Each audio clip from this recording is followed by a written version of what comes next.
అందరికీ జై హింద్. దేశ రాజధాని ఢిల్లీలో సోమవారం సాయంత్రం చోటు చేసుకున్న భారీ బాంబు పేలుడు ఘటన దేశాన్ని మరోసారి కలచివేసింది. ఎర్రకోట మెట్రో స్టేషన్ సమీపంలో కారులో సంభవించిన ఈ పేలుడులో సుమారు 10 మంది అమాయకులు ప్రాణాలు కోల్పోగా 30 మందికి పైగా గాయపడ్డారు.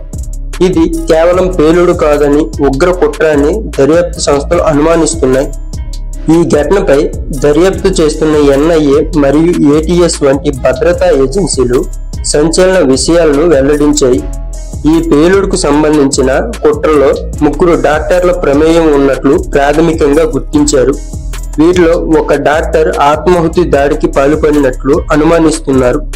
భద్రతా బలగాలు కాశ్మీర్ మరియు హర్యానాలో చేపట్టిన ఆపరేషన్లలో ఈ కుట్ర వెనుక ఉన్న మరికొందరిని అదుపులోకి తీసుకున్నారు.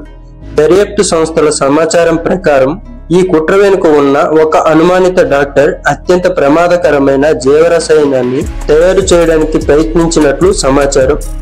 సాధారణ ఆముదం విత్తనాల నుండి అత్యంత విషపూరితమైన రసాయనాన్ని తయారు చేసి దీనిని బయోవార్కు ఉపయోగించాలనేది వారి దుష్ట పన్నాగంగా తెలుస్తోంది. ఈ నేపథ్యంలో దేశవ్యాప్తంగా ముఖ్యంగా ప్రధాన నగరాల్లో హై అలర్ట్ ప్రకటించారు. పోలీసులు మరియు భద్రతా బలగాలు అడుగడుగునా తనిఖీలు నిర్వహిస్తున్నారు. దయచేసి ప్రజలు కింద తెలిపిన సూచనలను పాటించి అత్యంత అప్రమత్తంగా ఉండాలని కోరుతున్నాం. రాబోయే కొద్ది రోజులు వీలైనంత వరకు మార్కెట్లు, మెట్రో స్టేషన్లు, బస్ స్టాండ్లు, మాల్స్ వంటి రద్దీ ప్రాంతాలకు వెళ్లడం మానుకోండి. అత్యవసరం అయితే తప్ప ప్రయాణాలు చేయవద్దు. జీవరసాయనాల అనుమానం ఉన్నందున బయటి ఆహారం, పానీయాలు, ప్రత్యేకించి తెరిచి ఉన్న ప్యాకెట్లను తీసుకోవద్దు. ఇంట్లో తయారు చేసిన లేదా సురక్షితమైన ఆహారాన్ని మాత్రమే తీసుకోండి. ఎక్కడైనా అనుమానాస్పద వ్యక్తి, వస్తువు లేదా కదలిక గమనించినట్లయితే వెంటనే డైల్ 100 లేదా స్థానిక పోలీసులకు సమాచారం ఇవ్వండి. సోషల్ మీడియాలో వచ్చే అధికారికం కాని వదంతులను, మెసేజ్లను నమ్మవద్దు మరియు ఇతరులకు ఫార్వర్డ్ చేయవద్దు.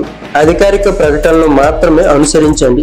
చివరిగా, ఈ క్లిష్ట సమయంలో తమ ప్రాణాలను పణంగా పెడుతున్న మన ఏటీఎస్, ఎన్ఐఏ మరియు పౌర పోలీసు సిబ్బందికి అందరికీ శిరస్సు వంచి సెల్యూట్ చేస్తున్నాం. వారి అకుంఠిత పోరాటం వల్లే పెద్ద ముప్పు తప్పింది. ఎలాంటి దాడులతోనూ మన దేశాన్ని ఎవరూ భయపెట్టలేరని నిరూపిద్దాం. ధైర్యంగా ఉందాం. మన దేశ భద్రతకు సహకరిద్దాం. జై హింద్.